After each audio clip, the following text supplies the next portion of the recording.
Hello, it's David from David Sovery Electrical Services Limited, and today I'm doing something a little off the cuff. Hopefully a repair of my sat-nav, my trusty TomTom 6200 Go, or Go 6200, or whatever it is, because as the Germans say, meinen sat-nav ist einen kaputt, ja? Yeah, pretty impressive, eh? Bet you didn't know I could speak German. Oh, excuse me. Right. Okay, so what's going on with this thing? Well, the battery's knackered. So obviously this sits in the van, and I use it all the time. I mean, it's sort of on every day as we're trundling around rural Warwickshire trying to find out where the hell the next job is. Very good sat-nav this. I'm being very impressed with it, very pleased with it. It's the 6200. The 6 is in the name is the screen size in inches. Why are screens measured in inches still? What's that all about?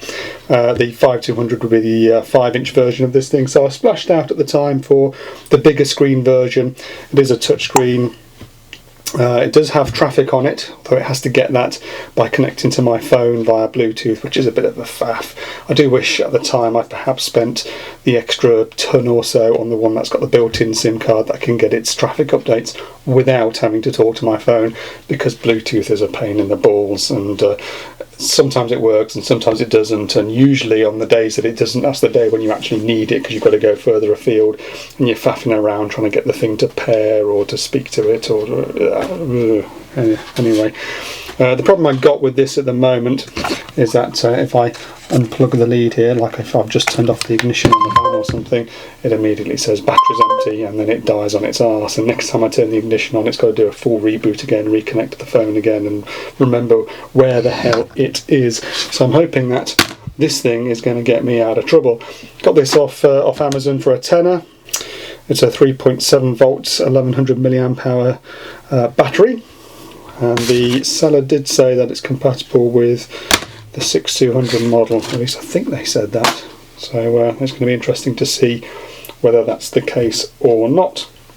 I was trying to think how long I had this for, because when I first started the business I got a Garmin that I didn't get on with at all, and that didn't last for very long. And then I think I used my phone for a while. So I think it was 2017 I got it. Yeah, I think it was early 2017. So this is 3 years old. The battery's gone for 3 years, lasted for 3 years before it's failed completely. Is that a good amount of time? I don't know, maybe. It's funny how I've got mobile phones that still power up and seem to have some decent battery life in them, but this thing hasn't. Quite good. The screen mat's excellent. I mean, we've all had things we've tried to sucker onto our windscreens at one time or another, and they drop off when the weather gets a little inclement or whatever, but I don't tend to have problems with this. It's also reversible. I've got it up the top here because I have it on the top of my windscreen, but you can flip it around to put it on the bottom of the windscreen if that is your slice of cake. Very good screen mount. Now looking at this, I can see we've got 2 torque screws, but not a lot else.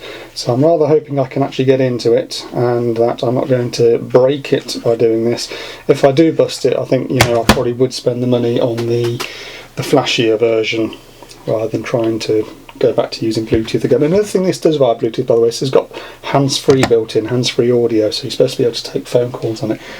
Don't have much success in that, I'm afraid. It kind of works, but people are always saying, I can't hear you, so I use the hands-free that's built into the van stereo, and I tend to turn this off. Another thing it does is it listens to what you're saying in an Amazon Echo or Siri kind of way, and then Nigel and I are driving along every now and again, swearing away about something or another, and then all of a sudden it'll say, I'm listening, in a little bit more of a polite voice than that, and you think, oh bloody hell. So I can't remember what the trigger is. I think it's Hello TomTom or something, but it seems to pop up whenever it wants to. Anyway, I've got a what is this, a 5x40 Torx driver here. I'm just going to take out these screws, then I'm going to have another sip of my old vino here. Magic. Oh, I'm not normally a red drinker, but I had so much booze over Christmas that I think I've kind of Well, no, it's funny, I went to Ireland last year and I haven't been able to drink Guinness since. Not because everyone says, oh, there, the Guinness tastes much better in Ireland. That's a bit nasty, isn't it? A bit lethal.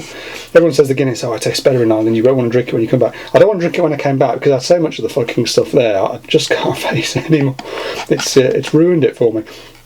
I have to see if I can get back into the game. And over Christmas I just demolished everything that was in sight, and I'm not having a dry January, but I'm easing myself back into it slowly here. Now I'm going to try and open this without slicing my fingers off. So I'm assuming it's just going to crack open, this thing. I could use a spudger, of course. I've got a few spudders around, but well, when you've got a big knife you may as well use that, eh? So if you can't take a bit of skin off while you're doing it.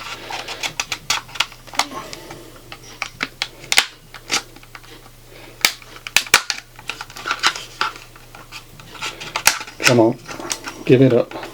Oh, I'll tell you what, it's looking promising for getting in there, isn't it? I haven't cracked the touchscreen yet or anything. Oh Jesus, almost lost the plot there. What have we got inside here? Oh, we've got a cable there that I'll just put a load of strain onto. Let's unplug that. That's presumably, yeah, that'll be the microphone cable there, because the microphone's on the front of the thing. And then we have a ribbon cable here, so I'm going to pop that open and disconnect that so that the screen can come away and give us access to the business end. I was rather hoping I would see a battery there, but I guess it's behind the board. That must be the battery connector here. Oh, that's a bit worrying, because that looks like a 3-lead connector there. And my new one's got 5. I won't open that just yet. This may be disastrous. I'm going to need some jeweler's screwdrivers by the looks of it, because we've got some tiny screws in. It looks like I've got to take the whole PCB out. We've got the speaker here, an antenna. Otherwise everything else is kind of filed away really, isn't it? Where's my jeweler's screwdriver? Go. Let's have these screws out. I'm having to work around the camera here, which is bloody awkward. I ought to get myself an overhead camera or something really, shouldn't I?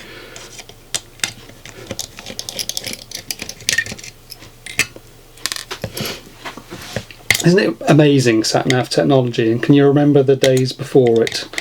Younger viewers perhaps can't, of course. I recall seeing my first sat-nav was when my piece of shit Ford Galaxy broke down for the umpteenth time, and the AA man had to come and tow me, and I was sat in the cab of his tow truck, and he had a sat-nav. He said, where have I got to take you to? And I gave him my address, and he just piped it in. I was like, wow, this is amazing, it's telling you where to go.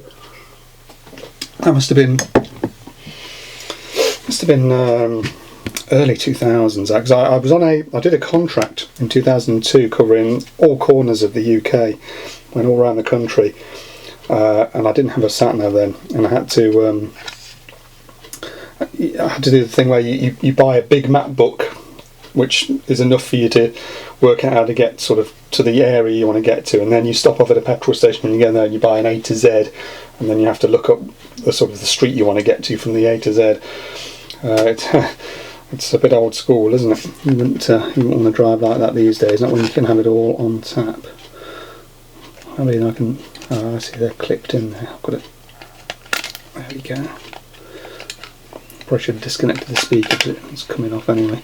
Let's disconnect the battery.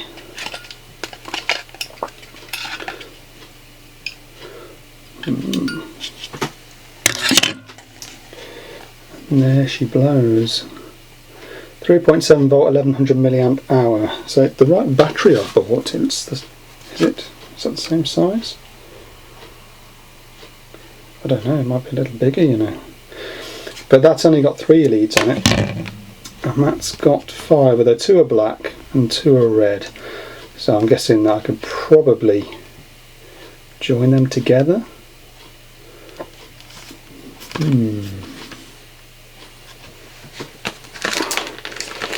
bite the bullet and open this up.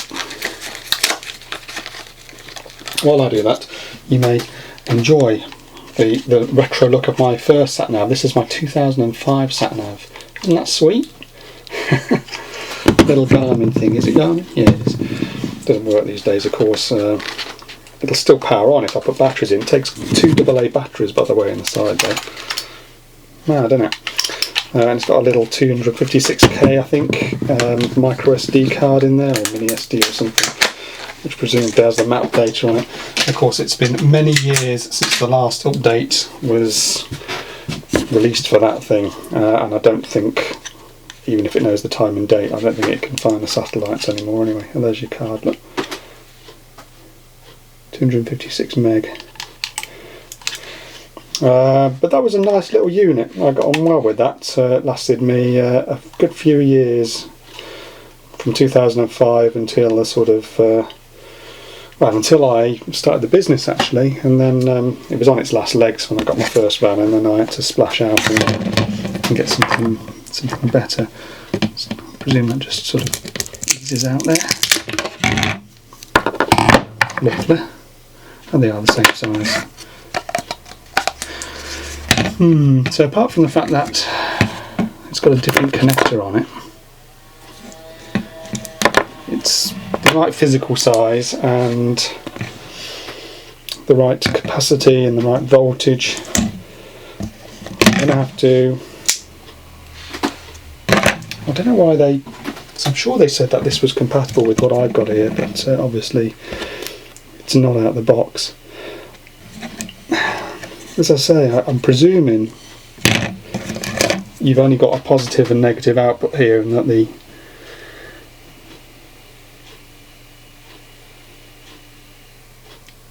red and the black are effectively commoned in the battery. I don't know why they'd be split off like that. I can't think.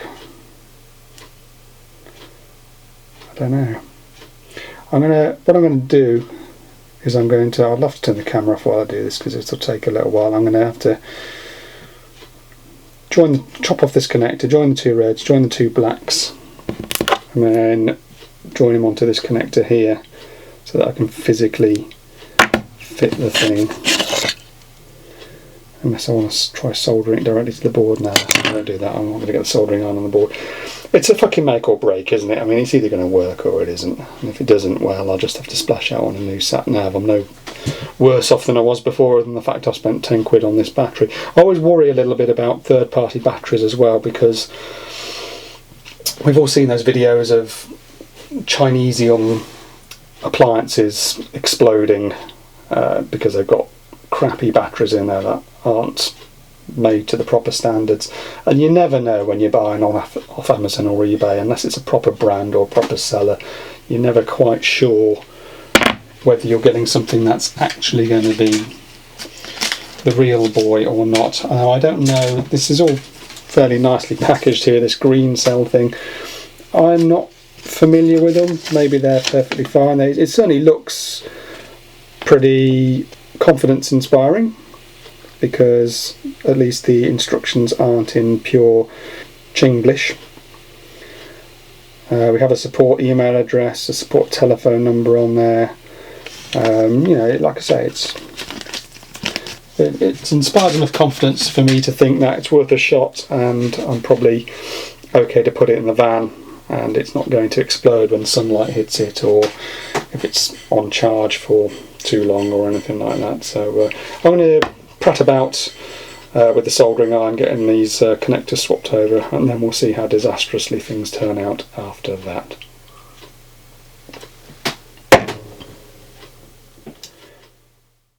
Three, two, one, and you're back in the room. And here we go. One modification later. 5-pin connector gone. 3-pin connector on. Now I did have my voltmeter on here, and it does seem to be that the wires are just parallel to each other. The 2 reds, the 2 blacks going to the 5-pin connector. So it's not like they're connected to different cells within the battery. I'm getting the same reading off both, so it's 3.7 volts. I don't know why, but it must be another model that requires a 5-pin connector. don't know why myself, but anyway, hopefully I've soldered these together. I've put heat shrink over them, and I've got my 3-pin connector back on. Hopefully there's not too much meat on there that's going to stop me from getting the PCB back in, but that remains to be seen. So how did this go on here? That came through there, didn't it? Is this exiting? What would I do with the old battery? Oh, it is. Oh no, that came from the left as well. I think it's just because I've got all this extra gubbins here, it might just be getting in the way a bit.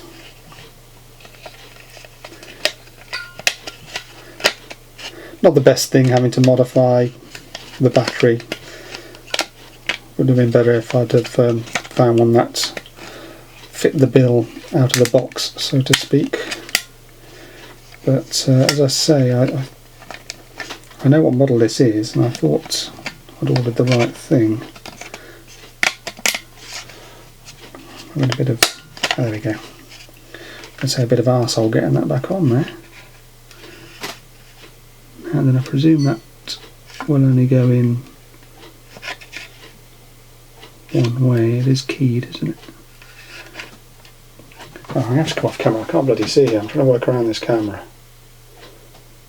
Yeah, it is keyed. And that way is up.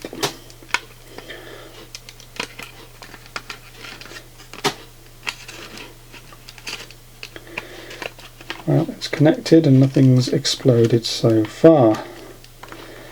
I've still got to get back together and hope that this gubbins here doesn't get in the way too much. Right, let's screw it back up and then we'll see if we've screwed it right up.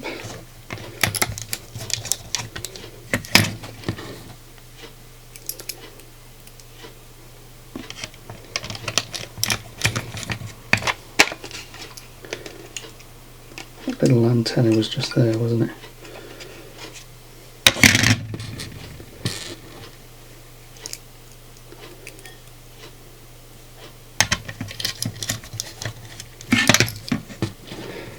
Of course, changing the battery, only time will tell really how good it is, how successful it's been. It might be that it all looks okay and then 3 months from now I find it's knackered again, or it might be that it does another 3 years, or it might be that TomTom decide that they've had enough of this particular model and pull the plug, because as we all know that when it says lifetime updates, that's only lifetime of the product and they can decide to pull the plug whenever they want. Although they are pretty good, I think they do last quite a while. And so far they've been quite good with the updates on here. I mean, there's an awful lot of changes around here. There are new houses being thrown up all over the place, new streets, and we're being called out to locations that were simply fields just 2-3 years ago and are now full housing estates. So it's quite good that they are doing the updates on there, because for example the one built into the van, I can't update it, and I think it's on a 2015-2016 map, something like that, and it's you wouldn't think that going back just that far would be so horrendously out of date, but with the pace of change around here, I'm afraid it is. So it's really rather useless to me. I have to have something that I can update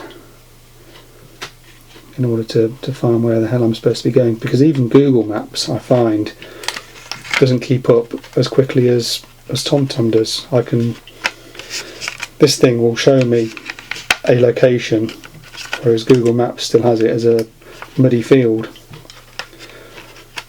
The only catch is I do have to take it out of the van every now and again and plug it into the laptop and run the update package. That did just click together, didn't it? Because it just feels like something's in the way there. That is my heat shrink, isn't it? Sugar. Have to be a bit brutal on that. And I hope that I don't squeeze the wires together too much, that they make contact through the heat shrink. But a British stiff upper lip and all that, and by Jove, there we have it. Let's get those last 2 screws in and then plug it in, and then I shall safely remove my glass of wine before it catches fire and explodes in my face, which many would say would be an improvement.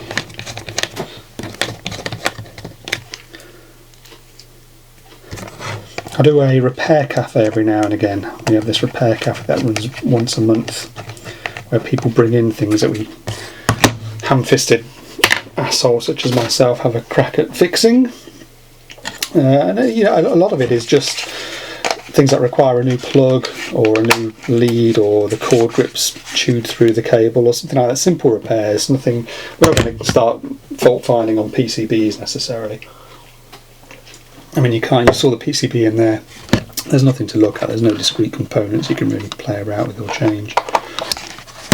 But it's good to have an attempt at fixing these things rather than it going to landfill and becoming e-waste or whatever, because you know there's plenty of life left in this for the sake of what has proven to be not a lot of work to get it changed. It would be even less work had the battery I bought had the right connector on.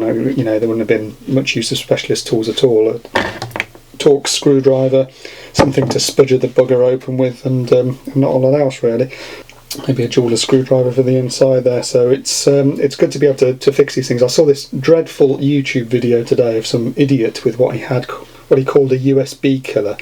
I didn't look to see how it worked. It was some kind of device that pumped, I imagine, a high voltage into a USB port, and he's got millions. He must have about 3 million subscribers or something. He goes around just plugging this thing into brand new appliances. He had a PS4 that he was just unboxed and a Nintendo Switch, and he even had a car, the USB port in a car, and he's just plugging this thing in to see what would happen. And what happens is nothing explodes, there's no fireworks, nothing spectacular, it just kills the fucking device. And I don't understand that. And he's got millions of subscribers, and he's obviously making a lot of money doing it. And you know, it just seems mad to me. I don't subscribe to that at all. We need fewer people like himself in the world, and more people who are prepared to actually, you know, have a basic crack at things. Well, there we go. It's fired up and it hasn't blown up. I'm going to have to charge it up to see if it will stay up and running. But I suppose I don't know how much charge it came with. Let's just, now that it's fired up, let's unplug it. It recognises it's got a low battery. It recognises it's got a nearly empty battery. But at least it's not sort of dying immediately. It is doing its sleep countdown, which is what I'm used to seeing. So what I'll do is I'll stick that on charge, and barring any fireworks, and I think we can probably say that that is successful. If there are fireworks, obviously I'll mention that next time. But anyway, sorry about that. That was a boring video. Ta-ta for now. Bottoms up.